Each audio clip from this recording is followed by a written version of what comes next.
DNA report বদলানোর জন্য ডাক্তারের কাছে ঘুষ দিতে গিয়ে হাতে নাতে ধরা পড়ল মুক্তি মাসি। কম্পাস ধারাবাহিকে দেখা যায় ঋতুজাকে সঙ্গে নিয়ে মুক্তি আর সেনাপতি যায় ঋতুজার পরিচিত এক ডাক্তারের কাছে ডিএনএ টেস্ট করানোর জন্য।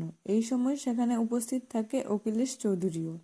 যথারীতি ডাক্তার প্রথমে অখিলেশ চৌধুরীর স্যাম্পল নেয়, এরপর ডাকে সেনাপতিকে। সেনাপতি আতঙ্কে পড়ে যায়, কারণ তার মা তো আগে থেকেই বিহানের স্যাম্পল বদলে দিয়েছে। তাই নতুন করে স্যাম্পল নেওয়ার মানে তাদের সব প্ল্যান পানি হয়ে যাবে।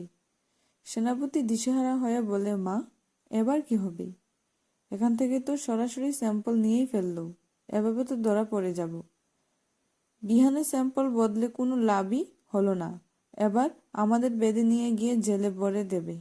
মুক্তি তাকে থামিয়ে বলে, সেনাপতি চুপ, আমি সব ব্যবস্থা করে রেখেছি আগে থেকেই। হাসপাতালে ডাক্তারের সঙ্গে কথা বলে নিয়েছি, শুধু একটু পেমেন্ট করতে হবে। ডাক্তারের টাকাটা দিলেই আসল রিপোর্ট বাদ দিয়ে নকল ডিএনএ রিপোর্ট দিয়ে দিবে। এদিকে অখিলেশ সেখান থেকে বেরিয়ে যায় আর ডাক্তারের সেনাপতিকে ডাকতে আসে। মুক্তি মনে মনে ভাবে, এবার যাই হোক, ডাক্তারের টাকা দিয়ে ডাক্তারকে বলে আপনি চাইলে আপনাকে টাকা আর বাড়িয়ে দেওয়া হবে। টাকা লোভে ডাক্তার রাজি হয়ে যায়। ডাক্তার টাকা নিতেই হাত বাড়াতেই ঠিক তখনই সেখানে হাজির হয় ঋতুজা।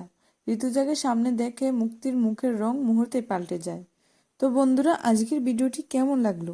যদি ভালো লাগে তাহলে অবশ্যই একটি লাইক দাও এবং আমার চ্যানেলটিকে সাবস্ক্রাইব করে পাশে থাকো। ধন্যবাদ সবাইকে, দেখা হবে পরবর্তী পর্বে আবার।